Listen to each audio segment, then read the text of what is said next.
Pagka-graduate ko, bumalik ako sa Nayon para magtrabaho sa isang lumang sari-sari store. Kumikita ako ng 5,000 sahod kada buwan. Pero ang nakakapagtaka, punong-puno ang estante ng mga Zonghua sigarilyo. Isang magandang babaeng naka-Porsche Cayenne ang nagsabi sa akin. Simula pa lang ito. Noong college ako, nakilala ko sa internet ang isang mayamang ginang. Napakabait niya sa akin. Lagi niya akong binibigyan ng perang panggastos. Tinatawag niya akong mabait na ading. Sabi niya, parehas daw kaming dalawa. Galing din siya sa probinsya. Gusto niya raw ako. Pagka-graduate ko raw, tutulungan niya akong yumaman. Akala ko noong una, nagbibiro lang siya. Sino ba namang mag-aakala na pagkatapos kong makagraduate? Talagang nag-drive siya ng Porsche Cayenne papunta sa probinsya namin. Tinatawag ko siyang Tita Chen. Para suportahan ako. Nagpatayo siya ng sari-sari store sa baryo. Pinagtrabaho niya ako doon. Sabi niya, bibigyan niya ako ng 5,000 bawat buwan. Kahit na ayos naman ang sahod. Sari-sari store lang naman kasi to. Noong una, medyo nadismaya ako. Pero sabi niya, mag-familiarize muna ako rito. Plano niya raw magtayo ng malalaking kulisali na tindahan sa city at ako ang pamamahalain niya. Kaya pumayag agad ako. Iba ang sari-sari store na ito sa karaniwan. Parang may vibe ng kabataan ko. Nagtitinda rin sila ng panggatong, bigas, mantika at asin. Pero tinitimbang ang mga ito para ibenta ng tingi. Nakalagay ang lahat sa malalaking sako. Parang mga lumang tindahan ng bigas at mantika noon. May tinda ring sigarilyo at alak sa loob. Pero isang brand lang ang sigarilyo rito. Zonghua lang. Sabi ko, baka pwedeng kumuha ng mas murang sigarilyo. Kasi wala namang gaanong mayayaman dito sa bayan namin. Pero ayaw niya. Sabi niya, Zonghua lang dapat ang itinda. Siya ang boss. Kaya wala na akong magagawa. Sabi rin ni Tita Chen sa akin. Hindi niya direktang ibibigay ang sahod ko. Kung kailangan ko ng pera, kumuha na lang ako sa bayad ng mga customer. Ilista ko na lang daw sa notebook. Dahil abala siya sa negosyo sa labas. Pero malaki ang tiwala niya sa akin. Sabi pa niya sa akin, huwag na huwag akong magpapakitang kumukuha ng pera sa ibang empleyado. Para hindi sila mainggit, may taong napakabuti sa akin. Kaya hindi ko siya bibigin. Nangako ako sa sarili ko na pagbubutihin ko ang trabahong ito. Sa unang gabi ng pagbubukas ng sari-sari store, pumunta agad ako. Ang nagbabantay sa umaga ay isang lola. Napakahirap niyang kausapin. Maging ang pandinig niya ay hindi na maayos. Kahit ang pagbubukas ng pinto, hindi magawa ni lola ng tama. Ang pintuan ay gawa sa 2 lumang kahoy. Kalahati lang ang bukas, ang kalahati ay nakasara. Gusto ko sanang buksan ng buo ang pinto. Pero bigla niya akong hinila at nagdadaldal ng kung ano-anong dialekto. Ang masaklap, hindi iyon ang lokal na wika namin. Wala akong maintindihan. Muntik na nga akong mawala ng pasensya sa kanya. Kaya tinawagan ko si Tita Chen. Pero sinabihan niya akong huwag buksan ng buo ang pinto. Sabi niya, mas maganda raw ang feng shui noon. Nang marinig kong utos iyon ni Tita Chen, hindi ko na binuksan ang pinto. Noong nagsimula na ang shift ko, 8:00 na ng gabi, pagkabukas ko ng ilaw, napansin kong lumang bumbilya pala ang gamit dito. Nakasabit ito ng mataas sa kisam. Nagmistulang madilim at madilaw ang buong tindahan. Hindi ko na rin iyon pinansin. Maya-maya lang, dumating na ang unang customer. Isang batang lalaki iyon. Humingi siya sa akin ng isang pakete ng Zonghua sigarilyo. Nang iniabot ko sa kanya ang sigarilyo, bigla akong nakaramdam ng pagkailang. Dahil ang dumi-dumi ng mga kamay niya. Puno ng nangingitim na putik ang mga kuko niya. Napabulong ako sa sarili ko, ang dumi naman nito. Pero ang mga sumunod na customer na dumating, lahat sila ay katulad din niya. May mga bumili rin ng sigarilyo. Lahat sila, puro maitim na putik ang nasa loob ng mga kuko. Kahit ang mga babae ay hindi pinaligtas. Napaisip ako kung may pabrika ba malapit dito. Na sobrang dumi ng trabaho sa loob. Nang maghating gabi na, may dumating na isang pamilyar na mukha. Kaklase ko siya noong high school. Ang pangalan niya ay si QQ. Hindi ko inaasahang pupunta siya rito para bumili. At ang dumi rin ng mga kuko niya. Nagtaka talaga ako. Dahil ang natatandaan ko, napakalinis niyang babae. Dahil magkakilala naman kami. Hindi ko na napigilang magtanong sa kanya. Oy, kaklase. Nagtatrabaho ka ba sa pabrika dito sa malapit? Noong una, hindi niya ako nakilala. Kaya tinitigan niya muna ako ng mabuti. Sa wakas, nakilala rin niya ako. At mumiti siya sa akin. Siliping pala to. Sa pabrika ako ng mga damit nagtatrabaho. Sa'yo ba itong tindahan? Lalo lang akong naguluhan sa narinig ko. May mga pabrika nga ng damit sa malapit. Pero kailanman ay hindi ko narinig na ang pananahi ay nagpapadumi ng ganoon sa mga kuko. Sinabi ko sa kanya, sa kaibigan ko to. Nagbabantay lang ako rito. Pero bigla siyang nagsalita, kung ganun, huwag ka na magtrabaho rito. Walang mararating ang pagbabantay sa sari-sari store. Ang baba na ng narating mo ngayon. Naging hamak na tagasilbi ka na lang sa lipunan. Medyo sumama ang loob ko sa mga sinabi ni QQ. Ang tanda ko sa kanya, hindi siya ganyang magsalita ng masakit. Kaya sumagot na lang ako ng pabalat bunga. Titingnan ko na lang kung anong mangyayari. Bawasan mo ang paninigarilyo mo. Ilang taon tayong hindi nagkita. Natuto ka na rin palang manigarilyo. Salamat. Subukan mo rin ang isa. Matagal-tagal din tayong hindi nagkita. Binuksan ni QQ ang sigarilyo. Binigyan niya ako ng isang stick. Sabi niya ay marami pa siyang gagawin. Kaya umalis na rin siya agad. Sumandal ako sa upuan. At sinindihan ang sigarilyong iyon. Pero pagkahitit ko pa lang ng isa, nasamid na ako ng husto. Sigarilyo ba talaga to?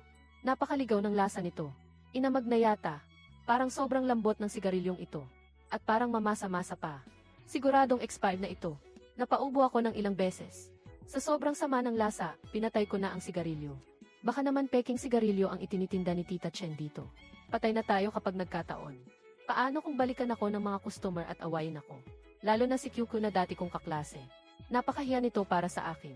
Nag-alala ako na baka bumalik si QQ. Pero lumipas ang buong magdamag. Hindi na siya bumalik pa. Kinaumagahan, dumating na si Lola para sa kanyang chef. Kumuha ako ng pera sa counter at inilista.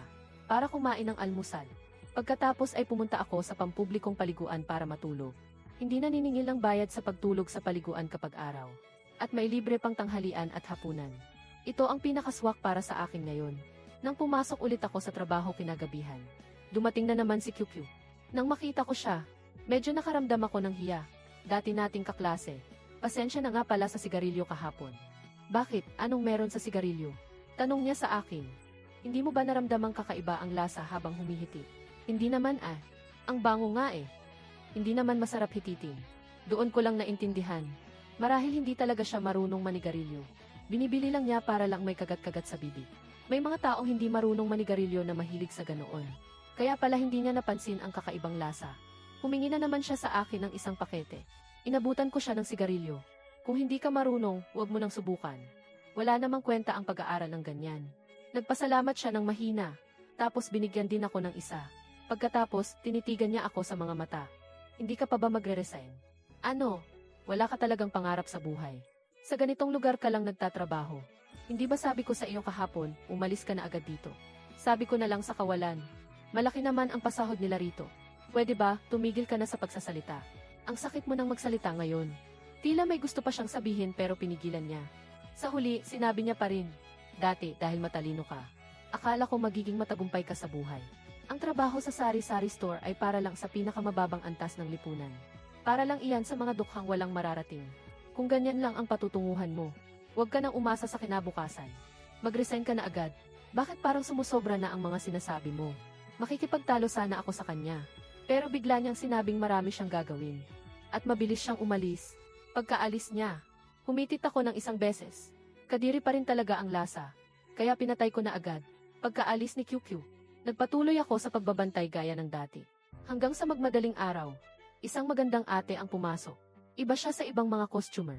Itong magandang ate na ito ay napakalinis tingnan mula ulo hanggang paa. Nakasuot siya ng mahabang bestidang may maliliit na bulaklak. At nakalugay ang kanyang mahabang buhok.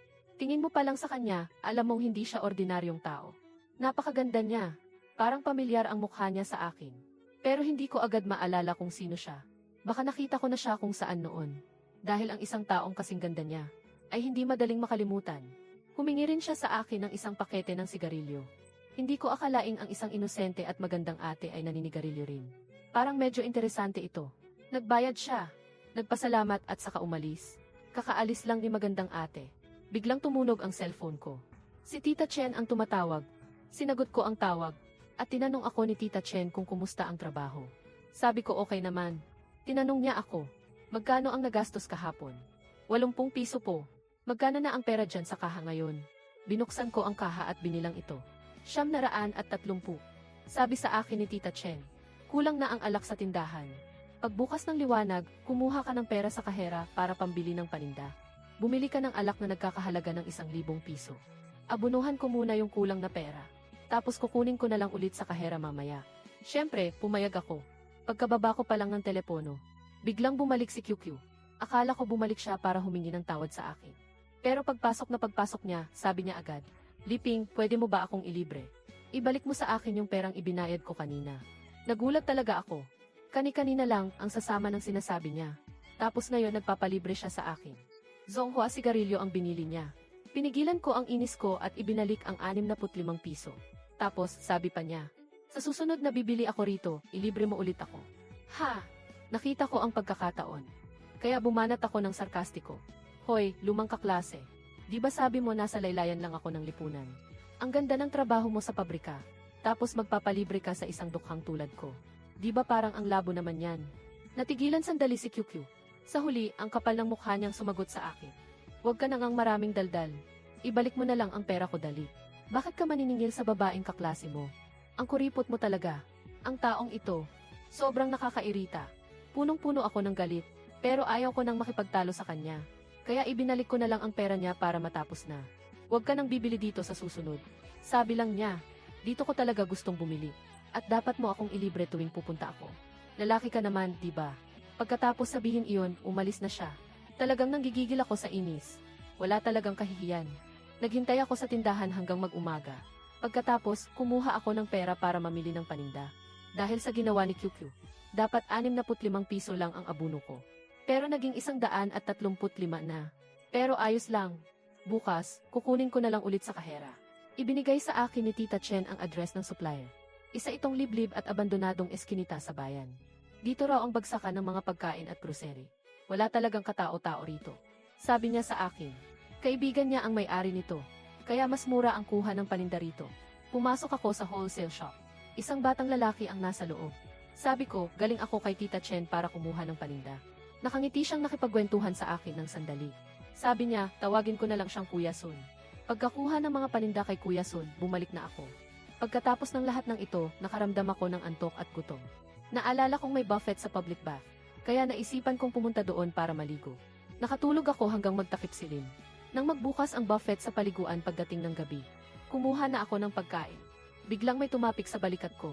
Nang lumingon ako, nakita ko si Liu Ko, ang kaklase ko noong high school. Gulat na gulat ako. Anong swerte naman ito? Nagkita tayo rito. Tumawa si Liu Ko at nagsabi sa akin, maliit lang naman ang bayan na ito. Kahit saan tayo magpunta, siguradong magkakasalubong tayo. Hindi na ito matatawag na milagro. Naisip ko na tama nga siya, kaya naupo na ako para kumain kasama niya. Nakangising nagtanong sa akin si Liu Ko kung magpapamasahe ba ako rito. Sabi ko, matutulog lang ako. Napabuntong hininga siya at nagsalita. Ang bilis talaga ng panahon, di na maibabalik. Ilang taon na rin pala ang lumipas simula noong graduate tayo. Wala man lang nag-organisa ng reunion para sa mga kaklase natin. Habang kumakain ako, bigla akong nakaramdam ng hindi maganda. Sumasakit ang tiyan ko. Hindi ko alam kung dahil ba ito sa lamig. Hinihilot-hilot ko ang tiyan ko. Pakiramdam ko ay parang namamaga na mahapdi sa loob. Bumulong ako. Ayoko rin namang makipag-reunion. Nakakairita lang makita ang mukha ng ibang kaklase natin. Sino ba yung nakakairita para sa iyo? Si QQ yun. Pakiramdam ko talaga, napakakapal ng mukha niya. Si QQ. Umiling si Liu Ko at nagsabi, pare, sobra ka naman yatang magsalita. Respeto naman, patay na yung tao. Gulat na gulat akong nagtanong. Sabi ni Liu Ko, si QQ baka mo? Hindi ba matagal na siyang pumanaw? Anong pinagsasabi mo? Inis na sabi ko. Kailan pa siya pumanaw? Bakit hindi ko alam yan? Noong nasa second year pa tayo. Siguro dahil nag-aaral ka sa malayo kaya hindi mo nabalitaan. Huminto sa pag-aaral si QQ noong high school at nagtrabaho sa isang patahian. Kaso nasunog yung factory na iyon. At doon na siya nalagutan ng hininga. Seryosong-seryoso ang pagkakasabi niya. Kung hindi ko lang nakita si QQ nitong mga nakaraang araw, muntik na akong maniwala. Napangisi na lang ako sa kanya. Puro ka naman gawa-gawang kwento. Nakita ko lang siya noong isang araw. Gulat na gulat si Liu Ko. Talaga, hindi siya patay. Buisit, sabi ko na nga ba hindi dapat naniniwala sa mga chismis. Kasi noong huling nakausap ko ang mga kaklase natin tungkol sa kanya. Akala ko talaga patay na siya. Bihira lang magkita ang mga dating magkaklase. Pero wala na akong ganang makipag-usap. Sobrang sakit na talaga ng tiyan ko. Mahapdi na parang gusto kong sumuka. Tumayo ako at nagsabing pupunta muna sa banyo. Pagpasok ko pa lang sa banyo, hindi ko na napigilang sumuka. Pero matapos kong sumuka, natulala ako sa nakita ko. Doon sa loob ng inidoro. Puro pula ang nakikita ko. Ito ay dugo. Maayos naman ako kanina, bakit ako nasusuka ng dugo? Sobrang natakot ako. Dali-dali kong pinunasan ang bibig ko. Hindi na ako nakapagpaalam kay Liu Ko. Dumiretso na agad ako sa ospital. Pagdating ko sa ospital, isang serye ng pagsusuri ang ginawa sa akin. Matapos suriin ng doktor, sabi niya may gastrointestinal bleeding daw ako. Pinagsabihan niya akong bawasan ang pag-inom ng alak at bantayan ang kinakain para maging malusog. Nagtaka talaga ako dahil hindi naman ako umiinom ng alak. Baka dahil ito sa puyat gabi-gabi noong bago ako graduate. Dahil sa pakikipag-usap kay Tita Chen at paglalaro ng video games. Binigyan ako ng doktor ng gamot. At pinasubukan munang inumin iyon sa loob ng 1 linggo. Dala ang mga gamot. Bumalik ako sa sari-sari store para magtrabaho. Hindi nagtagal, bumalik na naman si QQ. Sa pagkakataong ito, may kasama na siyang ilang mga kaibigan. At lahat sila ay yung mga customer na nakita ko na rati. Liping, bigyan mo naman kami ng tigsa 10 pakete ng Songhua sigarilyo. Libre mo na kami. Nagpumilit siya naman libre ako pagbalik niya. Grabe, sobrang nakakairita talaga. Nilibre ko na siya kahapon, Tapos ngayon bumalik pa siya at may kasama pang iba. Masama na nga ang pakiramdam ng tiyan ko. Kaya ngayon, hindi ko na talaga mapigilan ang init ng ulo ko. Bigla ko siyang hinablot at kinalagkad siya sa likod ng tindahan. Galit na galit akong nagtanong. May hiya ka pa ba? Kayong 6 na to. Kung manlilibre ako, alam mo ba kung magkano ang gagastusin ko mag-isa? Alam ko, 300 at 90. Bakit naman ako maglalabas ng ganoong kalaking pera para sa inyo? Lalaki ka naman, at kaklase mo naman ako. Anong klaseng katwiran ba yan? Galit na galit kong sinabi. Kaklase kita, pero hindi kita babae. Bakit ako magbabayad para sa'yo? Tiningnan ako ni QQ. Nagtanong siya sa akin. Kapag bababae mo na ako, magbabayad ka na. Anong ibig mong sabihin? Huwag mo akong biruin ng ganyan. Pwede muna akong maging babae mo pansamantala. Basta huwag mo lang akong hahalikan. Itong si QQ. May saltik ba ang utak nito? Mura-murahin ko na sana siya. Pero bigla niyang hinawakan ang kamay ko. At inilagay iyon sa tapat ng dibdib niya. Sa sandaling iyon, parang naging bato ang buong katawan ko. Siguro dahil lumalamig na ang gabi.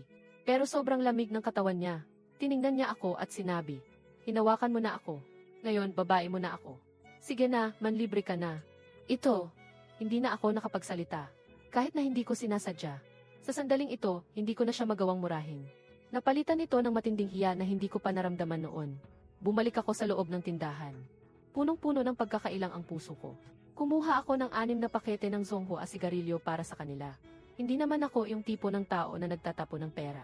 Para lang makapanghipo ng babae. Inisip ko lang na dahil nahawakan ko na siya. Kahit pa hindi ko iyon sinasadya. Kung tatanggi pa ako sa pagkakataong ito, masyado namang masasaktan ang pride ng babae. Kaya naisip ko na sa susunod na lang kapag si QQ na lang ang mag-isa, kakausapin ko siya ng maayos. Sasabihan ko siya na huwag nang ulit sa ganoon. Nang makaalis na sila, nanghihinayang pa rin ako sa pera ko. Sobrang mahal. Isang hawak lang sa dibdib, halos 400 na agad. Umupo ako sa upuan at nagmukmuk sa galit. Nang dumating lang si magandang ate, saka lang gumaan ng kaunti ang mukha ko. Hindi naman sa pagiging manyakis, pero nakakagaan talaga ng loob kapag nakikita ko siya. May angkin talaga siyang ganda na nakakaaliw pagmasdan. Napansin ni magandang ate na hindi maganda ang hitsura ko. Nagtanong siya sa akin, anong nangyari sa'yo? Siyempre, hindi ko sasabihin ang tungkol kay QQ. Kaya hinawakan ko na lang ang tiyan ko. At pilit na umiti sabay sabi. Nagdurugo yata ang sikmura ko. Hindi maganda ang pakiramdam ko. Oh, masamang-masama ba? Nagsuka pa nga ako ng dugo kanina. Akala ko nga mamatay na ako. Takot ka bang mamatay? Siyempre naman. Sino ba ang hindi takot mamatay? Tumayo siya doon ng sandali. Tila malalim ang iniisip. Pagkatapos, ibinalik niya sa akin ang sigarilyo. Wag na lang, hindi ko nabibilhin. Nagtaka ako, hindi ko siya magets. Anong kinalaman ng sakit ng tiyan ko sa pagbili niya ng sigarilyo? Pero dahil ayaw na niyang bumili, hindi ko naman siya pwedeng pilitin. Kaya ni-refund ko na lang.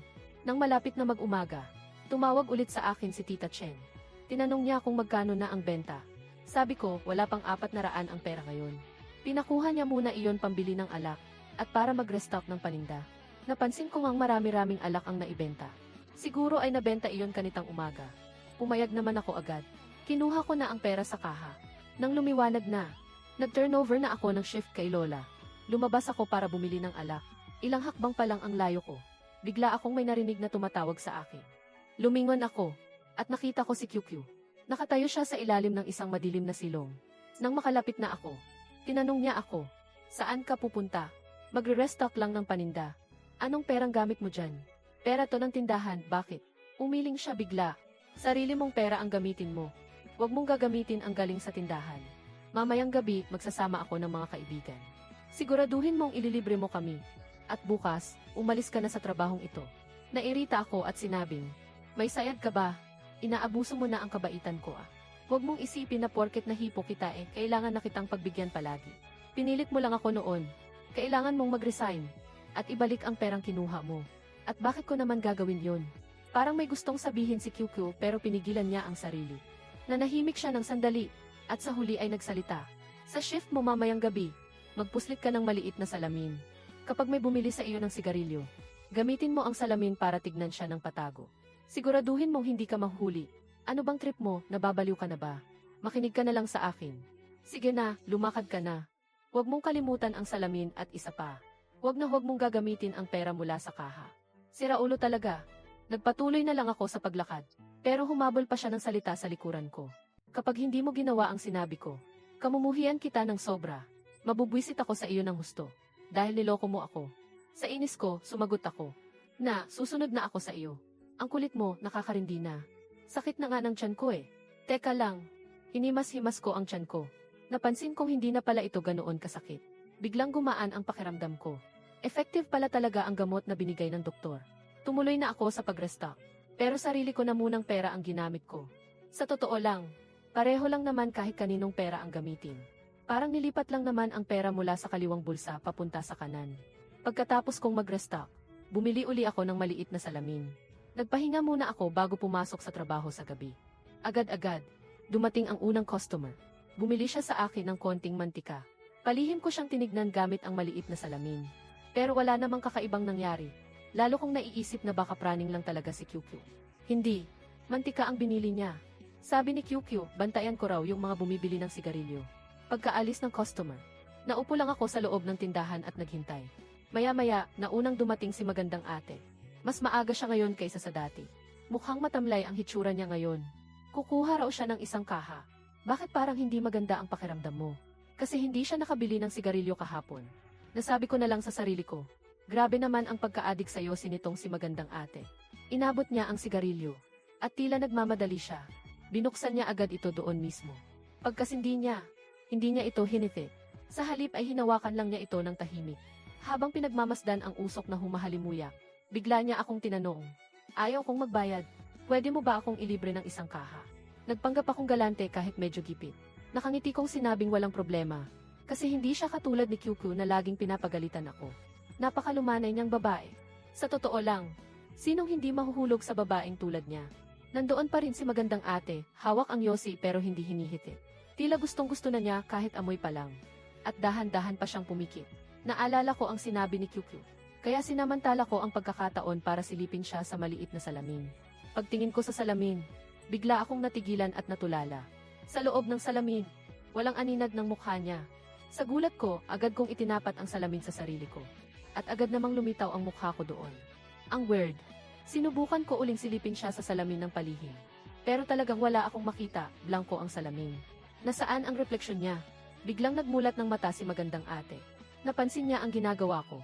Nakangiti niyang sinabi, "Huwag mo na akong salaminin. Hindi ko mamasamain. Pero huwag mong gagawin yan sa iba. Baka hindi ka nila palampasin." Tanga-tangahan akong nagtanong sa kanya, "Bakit, ikaw?" Habang nag-uusap kami, biglang may isang lalaking pumasok sa tindahan. Inutusan akong bigyan siya ng sigarilyong nagkakahalaga ng 5 piso. Itinago ko ang salamin at sinabing, "Pasensya na po. Zonghua sigarilyo lang ang benta namin dito." Mukhang middle-aged na yung lalaki. Pero kulay ang buhok at may suot pang makapal na gintong kwintas. Ang baduy ng forma niya. Mukhang tambay sa kanto na walang magawa sa buhay. Nang marinig niya iyon, bigla siyang uminit ang ulo. Nagmura siya at sinabing may sayad daw ako. "Ang liit-liit na nga nitong basurang tindahan mo, tapos zonghua lang ang benta mo. Siguro ay gustong-gusto na nitong manigarilyo sa hating gabi at wala nang mabilhan. Sa totoo lang, maliit na probinsya lang ito. Walang kahit anong 24/7 na convenience store dito." Tuluyan nang uminit ang ulo niya. Lalong naging masakit sa tenga ang mga mura niya. Nairita na ako. Kaya sinagot ko siya, "May babae pong kasama rito. Bakit kailangan ganyan ang pananalita mo? Kung gusto mo ng sigarilyo, bibigyan kita ng ilang stick. Huwag kang gumawa ng eksena rito." Ayaw na ayaw kong nakikipag-away sa mga ganitong klase ng tao. Kasi kapag nasaktan ko siya, magbabayad pa ako o kaya naman ay makukulong. Pero kung siya ang makasakit sa akin, sa barya-baryang laman ng bulsa niya, anong may papabayad niya sa akin? Lugi lang ako kapag pumatol ako sa kanya. Inabutan ko siya ng 2 stick ng hongtashan na hinihitit ko. Doon lang siya kumalma ng kaunti. Pagkaabot ng sigarilyo, nagbulong pa siya. "Nasaan ang babae?" Kung may babaeng mangahas na lumabas sa kalaliman ng gabi. Matagal ko nang hinubad ang pantalon ko para turuan siya ng leksyon. Suklam na suklam ako sa kabastusan ng lalaking ito. Itinuro ko si magandang ate at sinabi, "Ang laking tao na niyan, hindi mo pa ba nakikita?" Gulat siyang tumingin sa akin. Tapos tumingin siya sa tabi kung nasaan si magandang ate. Noong oras na yon, nakangiti lang sa akin si magandang ate. Bigla niyang kinuha ang sigarilyo at ginawa ang isang bagay na hindi ko inaasahan. Nakita ko na lang na ang dulo ng nagbabagang sigarilyo ay itinutok niya sa mata ng bastos na lalaking iyon. Halos atakihin ako sa puso sa takot. Anong balak niyang gawin? Bigla, ang sigarilyong iyon ay nakakapangilabot na tumagos. Tumagos ito ng diretsyo sa katawan ng lalaki. Tulala ako at hindi makapaniwala sa nakita ko. Yung bastos na lalaki tuloy lang sa paglalakad palabas. Habang nagbubulong pa rin, "Si Raulo, nasaan ba ang sinasabi niyang babae?" Inisyan ako ni magandang ate. At lumabas na rin siya ng diretsyo. Bago siya umalis, nagbilin pa siya sa akin. "Tandaan mo ito, huwag kang tatanggap ng bayad sa sigarilyo." Pakiramdam ko ay biglang nablangko ang utak ko. Pagkaalis ni magandang ate, dumating naman agad si QQ. May kasama pa rin siyang ilang tao. Sinabihan akong ilabas ang mga sigarilyo. At gusto pa na libre ko sila. Hindi ko na matiis ang mga tanong sa isip ko. Binigyan ko sila ng ilang kaha ng sigarilyo. Tapos hinila ko ang kamay ni QQ. Hinila ko siya papasok sa loob ng kwarto. Ang lamig pa rin ng kamay ni QQ. Sumunod siya sa akin papasok. At tinanong ako, "Pupunta ka pa ba rito bukas?" Tiningnan ko ang mga mata ni QQ. Naglakas loob akong tanungin siya. Sabi ni Liu ko, "Ilang taon ka na raw patay?" "Totoo ba yon?" Natigilan siya bigla. Pagkatapos ay nagtanong siya, "Totoo yon? Ngayon, natatakot ka ba sa akin?" Sabi na nga ba? Umiling ako at sinabi, "Hindi ako natatakot. Naaawa lang ako sa iyo. Napakabuti mong tao noon. Kung totoo man ang balitang ito, nalulungkot ako para sa iyo. Pero pwede mo bang sabihin sa akin, ano ba talaga ang nangyayari sa lugar na ito?" May hinala na ako sa totoong nangyayari. Sina QQ at magandang ate ay parehong mga multo. Pero kapag kaharap ko si QQ, hindi ko magawang matakot. Naniniwala akong wala kaming atraso sa isa't isa. Kaya hindi niya ako sasaktan. Sabi ni QQ, "Nakita mo ba yung pinto ng tindahan mo? Nakahati ang pagkakabukas niyan. Hindi yan para sa mga taong buhay. Ito ay ang bahay ng mga kaluluwa. Para lang ito sa mga patay. Lahat ng mga pumupunta rito para bumili ng sigarilyo ay hindi na buhay. Pagkatapos ninyong bumili ng sigarilyo, amuyin nyo lang, huwag hikitin. Huwag ka nang magtanong." Pinuto ni QQ ang sasabihin ko. Seryoso siyang nagsalita sa akin. Hindi na rin tayo muling magkikita pa. Kaya hindi ko na kailangang magpaliwanag pa ng marami sa iyo. Pero gusto ko talagang malaman. Bigla akong sinakal ni QQ sa leg. Ang mga mata niya ay unti-unting naging mapanganib. Huwag mong hahayaang ma-realize ng mga patay na sila ay wala na sa mundong ito. Kundi malalagay ka sa matinding panganib. Tiningnan niya ako ng masama. Pagkatapos ay lumabas na siya kasama ang mga kaibigan niya. Matapos kong matuklasan ang bagay na ito, naging kakaiba ang nararamdaman ko. Pero pinilit kong pakalmahin ang aking sarili. Dahil anuman ang mangyari, hindi naman ako sinasaktan ng mga customer dito. Nairaos ko ang gabing iyon. Kinabukasan ng umaga, dumating si Lola para sa kanyang shift. Tinitigan ko ng husto si Lola at tinanong siya, "Alam niyo ba talaga kung para saan ang tindahang ito?" Nagsalita na naman si Lola sa kung anong dialekto. Nahirapan akong intindihin siya. Kaya kumuha ako ng papel at panulat sa tindahan. Nagsulat ako ng isang linya sa papel. "Hindi ko po kayo maintindihan. Marunong po ba kayong magsulat?" Kinuha ni Lola ang papel at tiningnan ito. Sa huli, tumango siya. Nakahinga ako ng maluwag. Mabuti naman at marunong siyang magsulat. Kaya naman, nag-usap kami sa pamamagitan ng pagsusulat. Ang tindahang ba na ito ay para sa mga multo. Hindi kapag araw. Pero kapag gabi, nag-isip ako sandali. Sa huli, isinulat ko, "Ang pera sa tindahan, pwede ko bang gamitin pambili ng mga bagay?" Nang makita ni Lola ang isinulat ko, bigla siyang naging sobrang balisa. Pauli-ulit niyang iwinagayway ang kanyang kamay. Pagkatapos ay isinulat niya ang dalawang malalaking salita. "Bawal." Ang dalawang salitang iyon ay tila sumakop sa buong papel. Pagkatapos, mukhang natakot siya na baka gastusin ko nga ang pera. Daldal siya ng daldal sa kanyang dialekto. Kumuha siya ng isang kandado at nilock ang drawer. Naramdaman kong may hindi magandang nangyayari. Kaya pinilit ko pang makipag-usap kay Lola. Tinanong ko siya kung ano ba talaga ang sitwasyon sa tindahang ito. Matapos ang mahabang palitan ng sulat, sa wakas ay nalaman ko rin ang totoo. Ang bahay ng mga kaluluwa. Mula sa pangalan pa lang, isa itong bahay para pagsilbihan ang mga kaluluwa. Nagbebenta rito ng mga gamit para sa ritual. Ang mga zonghua sigarilyo na iyon ay hindi talaga sigarilyo, kundi mga insenso na alay para sa mga ligaw na kaluluwa. Ang mga kaluluwang namatay sa aksidente ay pumupunta rito para bumili ng alay. Pero ang perang ibinabayad nila ay hindi totoong pera. Ito ay ang salaping pambayad buhay. Ito ay isang gawaing kawanggawa. Ang may-ari ng tindahan ay karaniwang pinoprotektahan ng mabuting karma. at magkakaroon ng masaganang kayamanan. Ngunit ang salaping pambayad buhay ay hindi dapat galawin. Dahil ang bahay ng mga kaluluwa ay para sa kawanggawa. Hindi ito basta-bastang negosyo lang. Dapat itabi lang ng may-ari ang salaping pambayad buhay at huwag gagalawin. Dapat itong ituring na parang alay. Sino man ang maglakas loob na gastusin ang salaping pambayad buhay na iniwan ng mga multo, ay ikli ang buhay. Kapag nagasta ito ng umabot sa itinakdang halaga. Pagkamatay mo, habang buhay kang makukulong sa bahay ng mga kaluluwa. Magsisilbi ka sa mga kaluluwa sa paligid magpakailanman. At hindi ka na kailanman makakaalis pa. Noong unang panahon, isa rin itong paraan ng sumpa para parusahan ang mga magnanakaw. Ang mga magnanakaw na mahilig mang-umit, ay mananakaw ang salaping pambayad buhay at gagastusin ito. Sa huli, makukulong ka lang sa bahay ng mga kaluluwa. Habang buhay na magtatrabaho para sa may-ari at sa mga multo. Gagamitin ang sarili mong buhay para maging swerte at maginhawa ang may-ari. Nang mabasa ko ang paliwanag ni Lola, napamura na lang ako sa loob ko. Anak ng tinapa talaga, akala ko pa naman mabait itong si Tita Chen. Sinasabi ko na nga ba, imposibleng maging ganito kaganda ang online dating. Bakit naman may mayamang babaeng magkakagusto sa akin? At bibigyan pa ako ng ganito kalaking pera. Malinaw na gusto niya lang akong mabulok habang buhay. At magtrabaho rito sa bahay ng mga kaluluwa.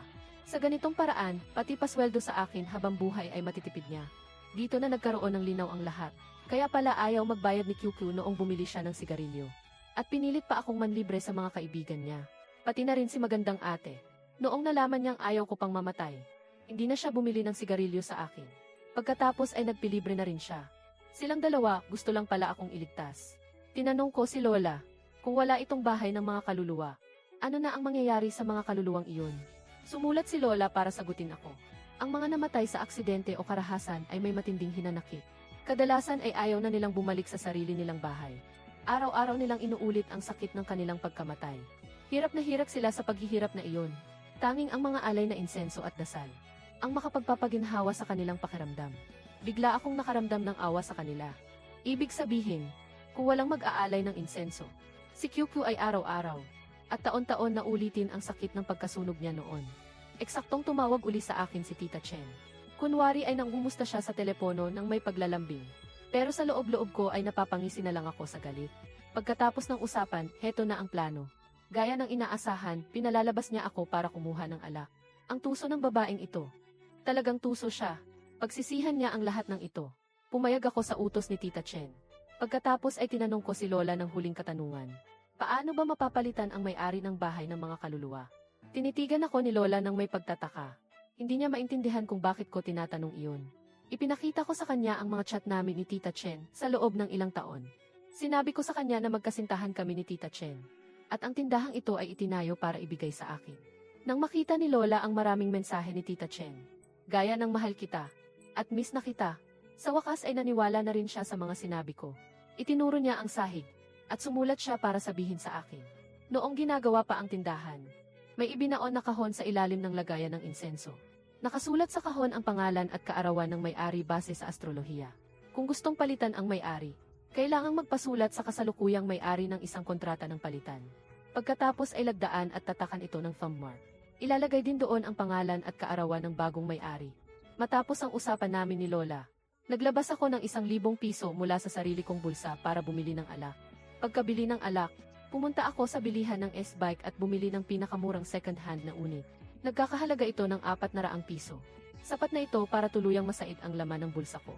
Pagkabalik sa tindahan, hindi muna ako natulog. Sa halip, nagtago ako sa eskinita sa labas ng tindahan. Binantayan ko ng maigi ang pintuan. Magtatanghali na noon, nang may isang batang lalaking pumasok sa tindahan. Pero nang makita ko ang mukha niya, biglang nagdilim ang paningin ko. Siya ang may-ari ng wholesale shop. Ang kaibigan ni Tita Chen na si Kuya Sun. Mabilis din siyang lumabas. Bitbit ang ilang bote ng alak. Iyon mismo ang mga alak na inorder ko sa kanya kanina. Tahimik akong sumunod sa likuran niya. Hindi inakala ng lalaking ito na susundan ko siya. Sumakay lang siya ng tricycle at umalis. Buti na lang bumili ako ng S-Bike. Kung hindi, baka hindi ko na siya nahabol. Nang makarating na sa destinasyon, doon ko nalaman na bumalik pala si Kuya Sun sa lugar na iyon. Isang liblib at walang taong bilihan ng wholesale. Ibinalik niya doon ang mga alak. Sabi na nga ba, may kalokohang nangyayari. Hindi ako nangahas na lumapit masyado. Dahil nakita ko ang Porsche Cayenne ni Tita Chen na nakaparada sa di kalayuan. Buti na lang ang likuran ng kotse ang nakaharap sa akin. Matapos ibalik ni Kuya Sun ang alak, sumakay na siya sa loob ng Cayenne. Dahan-dahan akong lumapit ng palihim. Mula sa bintana, nakita ko silang naghahalikan ng turid ni Tita Chen. Napangisi lang ako ng malamig. Binilisan ko ang takbo ng e-bike ko. At diretsong ibinangga sa Cayenne. Pagkabangga ko, humiga ako sa lupa at nagkunwaring natumba. Mabilis na bumaba si Kuya Son mula sa Cayenne habang nagmumura para tignan ang nangyari. Nang makita niya ako, baka sa mukha niya ang matinding gulat. Buong lakas kong sinipa ang kanyang lulod. Agad siyang nawala ng balanse at natumba patungo sa akin. Hindi ko inakalang babagsak siya mismo sa ibabaw ko. Pero mas mabuti na rin ito. Itinaas ko ang aking siko at malakas na isinalubong sa tulay ng kanyang ilong. Biglang bumulwak ang dugo mula sa ilong niya. Hawak-hawak ang kanyang ilong, hindi na siya makagalaw. Nakahiga lang siya sa lupa at napapaaray sa tindi ng sakit. Sinamantala ko ang pagkakataon at pumasok sa loob ng Cayenne. Si Tita Chen naman ay lito at napapatingin sa likuran. Nang hablutin ko ang buhok niya, doon niya lang napansin na nasa tabi na niya ako. Gulat na gulat si Tita Chen. Habang hawak ang kanyang buhok, malakas ko itong iniuntog ng 2 beses sa manibela. Galit akong sumigaw sa kanya. Hayop ka! Sinira mo ang buhay ko. Sumisigaw siya na parang may mali lang na akala. Pero bakit ako makikinig sa paliwanag ng taong tulad niya? Hinila ko siya sa buhok palabas sa kalsada. At sunod-sunod na sinipa ng malakas ang kanyang mukha. Dahil doon, tuluyan nang nawala ng lakas si Tita Chen na lumaban. Nabumi pa ang isa niyang ngipin sa harap dahil sa sipa ko. Dumaloy ang dugo mula sa kanyang ilong. At hindi siya tumitigil sa pag-ubo dahil sa dugong nakabara. Nagmamakaawa siya na huwag ko na siyang saktan. Hindi ko siya pinansin, dahil isa lang ako laban sa kanilang dalawa. Wala akong oras para makipag-usap. Muli kong sinipa ng malakas ang kanyang ilong. Pagkatapos ay kinuha ko ang susi ng kotse. At bumalik sa likuran ng Cayenne. Paakyat na noon si Kuya Son. Hinawakan ko ang susi ng kotse. At ilang beses na malakas na itinusok sa pagitan ng kanyang labi at ilong. Muli siyang natumba, habang walang tigil ang pag-agos ng dugo at luha. Bukod sa hiyaw ng sakit, wala na siyang ibang maibigkas. Doon na ako bumalik sa tabi ni Tita Chen. Habang hinihila ang kanyang buhok, nakangiti akong nagsabi, "Gusto mo akong mamatay? Kaya hindi ko rin hahayaang maging maayos ang buhay mo." Kinalas ko ang aking sinturon. Itinali ang kanyang mga kamay sa likuran. Itinali ko ito ng napakahigpit. Pagkatapos ay isiniksik ko siya sa likurang bahagi ng sasakyan. Pinaandar ko na ang Cayenne. Hindi ako masyadong marunong magmaneho ng ganitong kotse. Kaya dahan-dahan ko lang itong pinatakbo. Inilabas ko siya ng bayan. Bumili muna ako ng duct tape sa daan. At huminto sa gilid ng highway. Walang tigil sa pagmamakaawa sa akin si Tita Chen. Sinabi niya na nabulag lang daw siya ng pera. Pinakiusapan niya ako na isaalang-alang ang pinagsamahan namin noon. Huwag ko na raw siyang pag-initan pa. Ninitian ko lang siya ng malamig. Ang pinagsamahan namin. Sa simula pa lang, puro kaplastikan na. Muntik na akong mamatay dahil sa kanya. Muntik na niya akong tuluyan. At kahit isuplong ko siya sa pulis, anong silbi? Siguradong iisipin lang ng iba na baliw ako. Kaya kailangan ko itong ayusin sa sarili kong paraan. Paulit-ulit ko siyang tinalian ng tape sa buong katawan. Siniguro ko na hindi na siya makakatakas. Pagkatapos, naupo ako sa upuan at nakatulog saglit. Pagkagising ko, madilim na ang paligid. Nagmaneho ako pabalik sa tindahan. Nakipagpalit na ako ng shift kay Lola. Nang makaalis na si Lola, kinalagkad ko si Tita Chen sa loob ng tindahan. Malamig akong nagsalita. Ibigay mo sa akin ang bahay ng mga kaluluwa. Pagkatapos, pwede ka nang lumayas. Wala akong balak na patayin ka. Pero ang taong tulad mo, walang karapatan sa proteksyon ng kabilang buhay. Kung hindi ko ito gagawin, kahit pa makaligtas ako ngayon, siguradong may mabibiktima ka pang iba. Kumuha ako ng martilyo sa loob ng tindahan. Inalis ko ang estante ng mga sigarilyo. Sinimulan ko ng sirain ang sahig. Gaya ng inaasahan, may bahagi ng sahig nagwang sa loob. Ilang pukpok lang at nabasag na ito. May nahukay akong isang kahoy na kahon. Sa loob nito, nakasulat ang petsa at oras ng kapanganakan ni Tita Chen. Namutla ang mukha ni Tita Chen na parang bangkay. Tinitigan ko siya ng diretso sa mata, at buong lamig na sinabing, "Kung pwede lang, gusto na kitang paslangin ngayon din. Dahil alam ko, kapag pinakawalan kita ngayon, malamang na magbubukas ka ulit ng bahay ng mga kaluluwa sa ibang lugar para manloko. Para lang sa sarili mong karangyaan at yaman. Gusto kitang martilyuhin sa ulo. Hanggang sa tumalsik ang utak mo. Wala kang kwentang tao, handang pumatay ng inosente. Para lang sa sarili mong interes." Lalong tumitindi ang galit ko habang nagsasalita. Hindi ko napigilang lumapit sa harap ni Tita Chen. Gusto ko siyang martilyuhin ng todong-todo.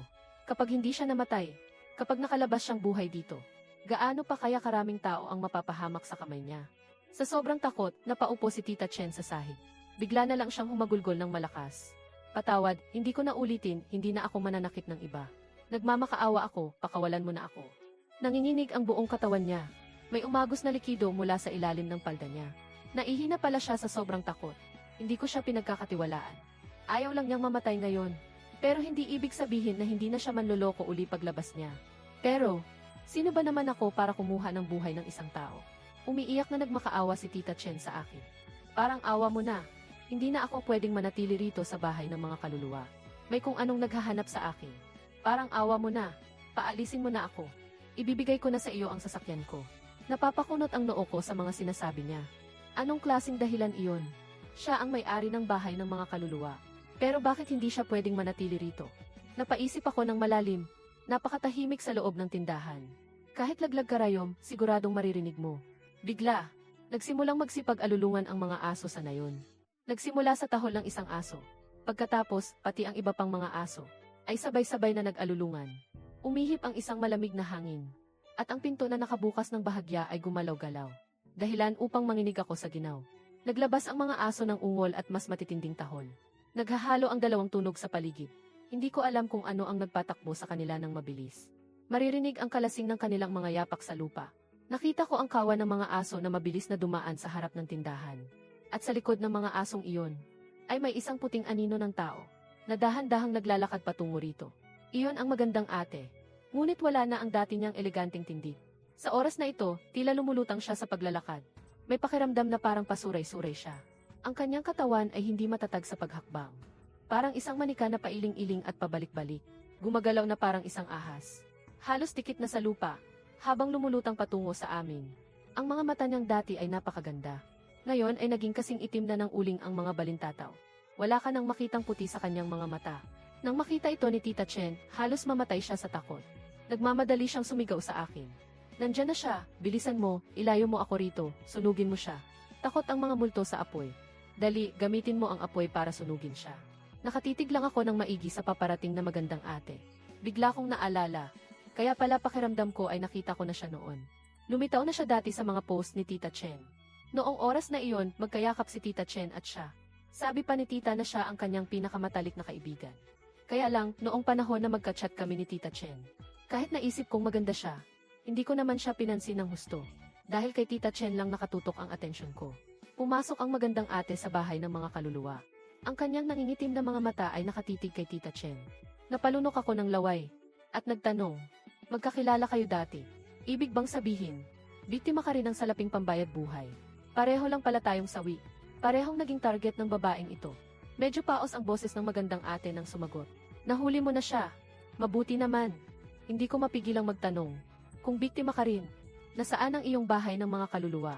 At ang mga kaluluwang pinagsisilbihan mo? Binitawan na nila ang kanilang galit at naglakbay na para muling isilang. Samantalang ako, naging isang ligaw na kaluluwa. Puno ng hinanakit ang puso ko.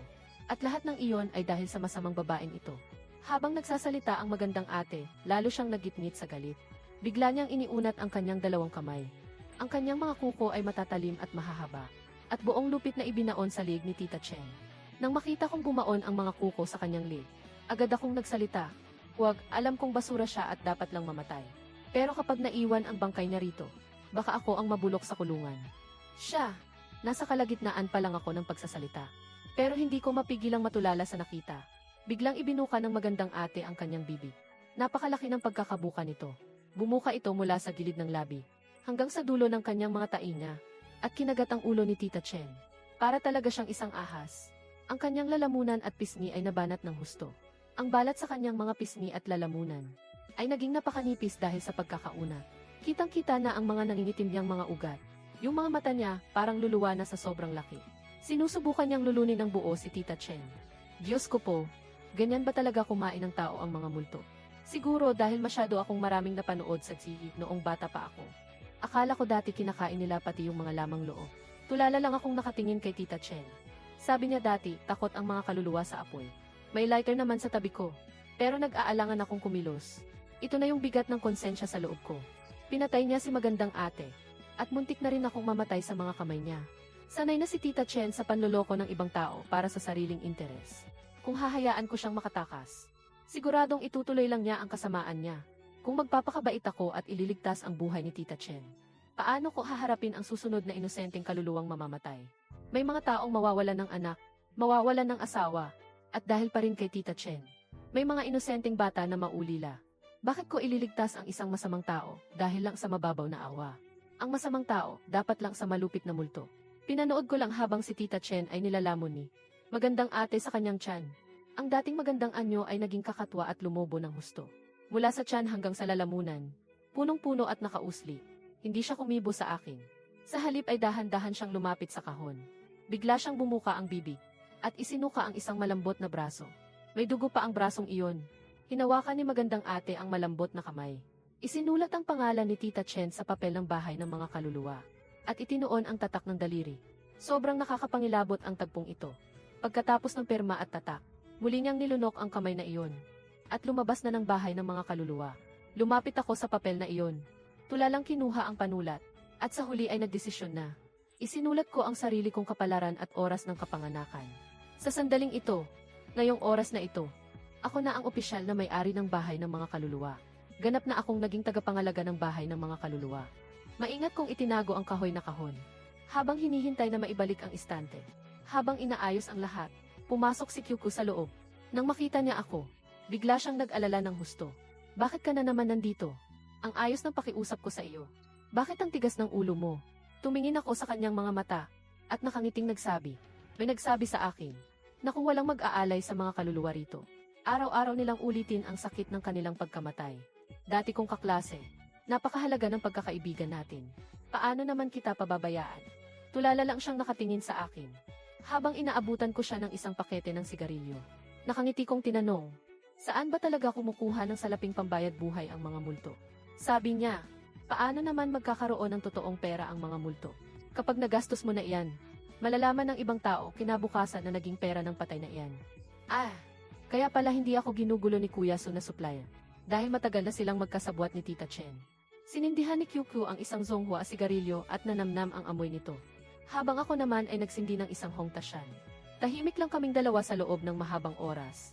Nang malapit na maubos ang sigarilyo, taos puso akong nagsabi sa kanya. Salamat sa iyo. Ikaw ang nagligtas sa buhay ko. Gusto ko pang ipagpatuloy ang pagpapatakbo ng bahay ng mga kaluluwa kasama si Lola. Siguradong alam niya kung paano kayo ihahanda ng mga insenso.